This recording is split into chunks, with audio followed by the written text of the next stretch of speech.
Nós temos esses três camaradas aqui como uma relação neurobiológica, como uma relação biocomportamental, né? Quando a gente está falando de desregulação. Essa lindinha aqui é a mais importante, né?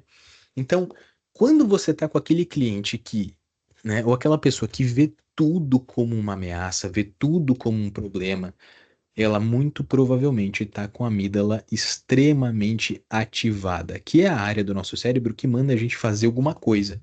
E aí a pessoa está com o pensamento super acelerado, não consegue tomar decisões porque fica sobrepondo uma decisão em cima da outra. Essa área super ativada, tá? Como que a gente sabe disso? A partir de comportamento. Ah, mas eu não estou vendo comportamento, neuroimagem. Mas como que eu mexo na amígdala? Ensina comportamento diferente. Você não vai abrir a cabecinha dela e cutucar a amígdala, né? Você tem que ensinar comportamento diferente para que ela deixe de estar tão ativada, tirando a pessoa desse frenesi ali de emoções, ok? Temos o córtex pré-frontal, que quando ele vai se comunicar com a amígdala, dá problema, porque ele tenta fazer o julgamento. Só que a amígdala está gastando tanta energia que o restante da nossa alocação cerebral fica só de olho nisso aqui, porque isso aqui está mais importante e deixa de lado a inibição de respostas, ou seja, você passa a ser mais impulsivo, você passa a tomar decisões mais rápidas do que deveria, porque o seu córtex está com menos atenção do restante do seu cérebro, está com menos atenção com a distribuição de energia, porque sua amígdala está muito ativa, né? E aqui também o símbolo anterior, que é para detecção de conflitos e monitoramento. Isso acaba sendo também alterado pelo funcionamento excessivo da amígdala, porque a gente passa a não monitorar de forma adequada. Então a gente passa a considerar que tudo é uma ameaça e tomando decisões e comportamentos que, em geral, são impulsivos e pouco racionais. Beleza?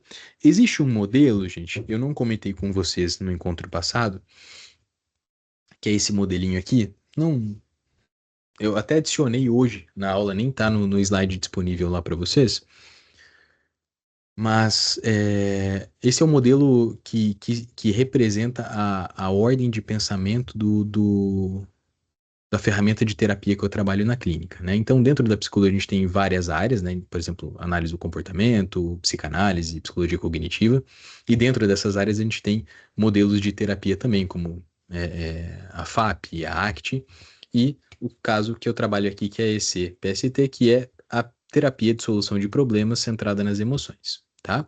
É um modelo pouquíssimo conhecido no Brasil, mas essa aqui é a linha de raciocínio do modelo de átese-estresse que fundamenta a racional dessa abordagem, né? Então, vamos passar bem rápido aqui, só queria comentar geral, mas o que que a gente tem nesse modelo?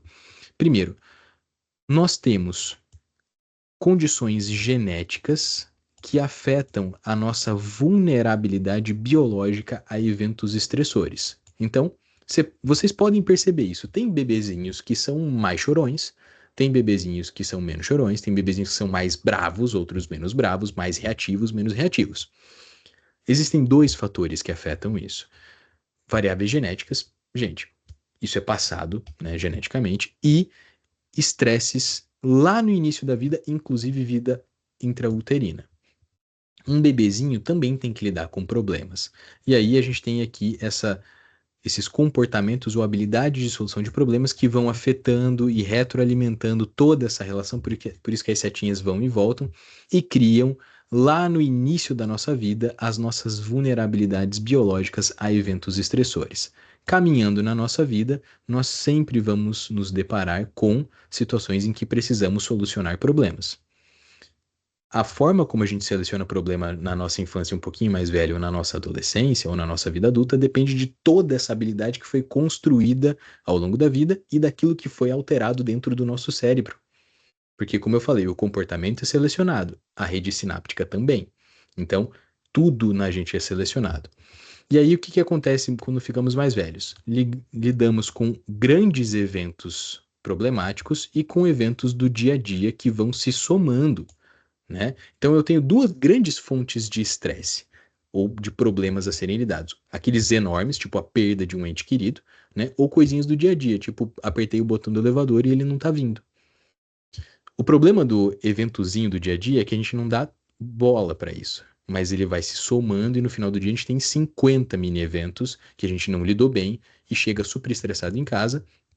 E aí surge um grande evento que a gente responde atravessado, nosso companheiro, a nossa companheira, ele ou ela briga com a gente e aí vira um grande evento e aí a gente começa a estressar demais. Percebam a importância de olharmos para pequenas coisas. Então, toda essa história aqui, desde a nossa genética até a nossa vida intrauterina e os primeiros momentos ali quando o bebezinho nasce, vai formar as nossas reações neurobiológicas a eventos estressores. E quando a gente cai nessa ponta da direita aqui, a gente está tendo um raio-x dessas reações. Então, o que que nós temos? Gatilhos de estresse que ativam o nosso tálamo, que vão ativar o nosso córtex e também a nossa amígdala. Qual que é o problema das pessoas que tomam decisões impulsivas ou desregulam emocionalmente? Elas não conseguem criar lacunas temporais para que o córtex seja tão ativado quanto a amígdala. Beleza? Então, quando a gente vai trabalhar a regulação emocional, a gente precisa criar estratégias que dificultem a tomada de decisão a partir só da reação da amígdala, criando um afastamento que é uma lacuna temporal entre eu entro em contato com um gatilho e tomo uma decisão, para que o córtex possa funcionar e a gente julgar a situação de uma forma mais adequada. Então, sabe aquilo que sua mãe falava quando você era pequeno, pequena? Conta até 10 antes de fazer alguma coisa? E ela estava exatamente falando para você não deixar a sua amígdala tomar conta de você e fazer o seu córtex funcionar. Quando nós entramos em contato com uma situação estressora, uma estratégia muito interessante é se afastar um pouquinho. Sabe o que que eu faço muito com o cliente? Tá lá num restaurante, bateu boca com alguém.